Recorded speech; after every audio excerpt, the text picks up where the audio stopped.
Welcome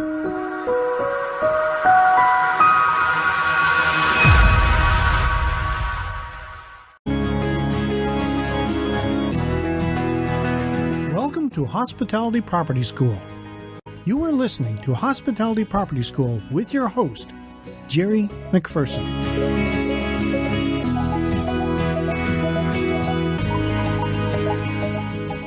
Welcome to another edition of Hospitality Property School. I am your instructor, Jerry McPherson, and today I am going to look at how to offer great room service. What is room service? Room service, or in-room dining, is a subdivision within the Food and Beverage Department of a hospitality property. This is where guests are able to choose menu items for delivery to their rooms.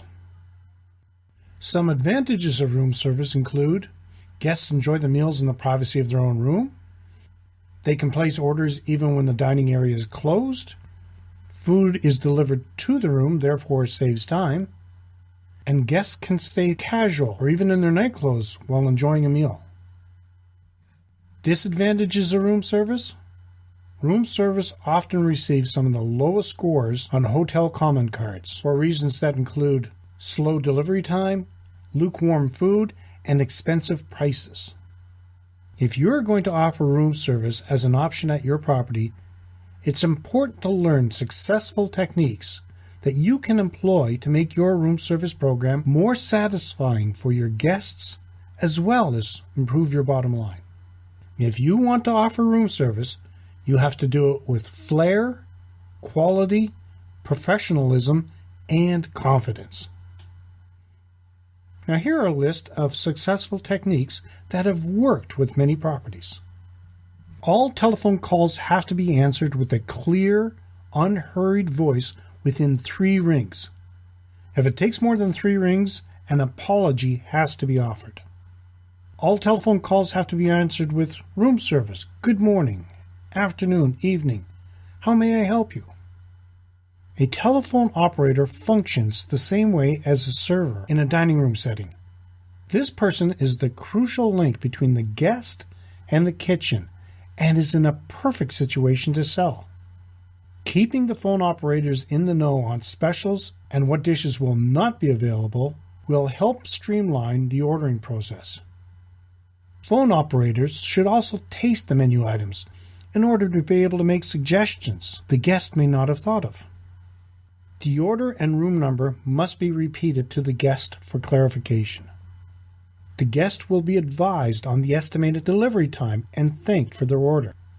While it's important to improve delivery times for room service orders, you do not want to assure guests to expect their meals to arrive within an unrealistic time frame. Guests are likely to make a complaint about a meal being served late and look unfavorably at your overall service because of it. When the call is complete, the telephone receiver should be placed after the guest has put theirs down. A maximum delivery time for room service should be no more than 30 minutes. The service tray needs to contain all necessary accompaniments and cutlery, and if possible, fresh cut flowers. A good trick for a room service staff is to keep a picture of how a tray should be set up. Having a visual representation of what should be included on each tray makes it quick and easy for servers to check that they have everything before leaving the kitchen. The guest door should be knocked gently. The knock should be twice followed by the verbal prompt room service. When the door is opened, the tray placed at the guest's convenience. Whenever bringing in an order, your servers should present the name of each dish as they remove the lids. This helps make sure that your guests has everything they need and allows for any questions to be answered while the server is still in the room. It's a good practice for beverages to be poured in front of the guests. Train your staff to always bring a bucket filled with ice and a nice scoop when serving sodas and mixed drinks.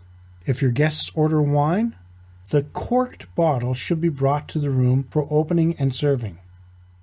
The server then can offer to leave the bottle and add the cost to the bill later. This is a great opportunity for an upsell. The guest is presented with the bill and thanked. Train your servers to openly communicate with guests regarding gratuity and pickup protocols. If the gratuity is included in the check, servers need to inform the diners when presenting the check. This helps avoid guest frustration with inadvertent double tipping. Also, have your servers notify guests of their options for tray removal. Present a service card that includes the server's name and tray pickup times, or place a note on the room service menu. The server leaves the room after checking guest satisfaction.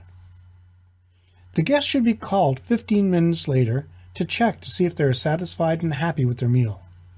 They could be asked, "Is everything satisfactory with your meal?" Guests appreciate the follow-up after receiving room service. Checking back shortly after delivery allows the guest to inform you of any unmet need or displeasure with the order. It also gives your server or phone operator another chance to sell an additional menu item, beverage, or coffee. All trays should be cleared from the guest room within 45 to 60 minutes after service. For any reason, if the tray cannot be cleared immediately, the guest should be advised to leave the tray outside the room for clearance. Now here are some ways to get your guests to think about room service. A great way I saw to get your guests thinking about room service is to offer them a sample. Set up a station in the lobby with bite-sized menu selections for them to taste as they walk in. Include a sign letting the people know that they can find these dishes on the room service menu. Guests are unlikely to order room service if they don't know about the option. In addition to placing notices in the traditional areas such as near the phone or television in a room, consider where you can promote the service outside guest rooms. Place signs in the elevator or lobby, as well as train your front desk staff to alert arriving visitors that they have the option to order room service. In conclusion, I have had many hospitality property owners and managers tell me that room service is a necessary evil, a revenue loser, and a burden on reviews. This doesn't have to be the case. By putting step-by-step strategies in place and ensuring your staff are well-trained, room service could not only be an extra stream of income, but a source of pride for your property. If you have any stories about how to offer great room service and would like to share or have any questions or feedback, leave them in the comments section of the show notes. You can find them at KeystoneHospitalityDevelopment.com/KHDC097. That's it for today's session of Hospitality Property School. We appreciate your comments, and if you have topic ideas, reach out to us on Facebook at facebook.com/KeystoneHDC, on Twitter at twitter.com/KeystoneHDC, or by email at info@KeystoneHospitalityDevelopment.com. So, as always, let's work together to put more heads in your beds. Till next time, have a fun day. This session of Hospitality Property School has come to a close.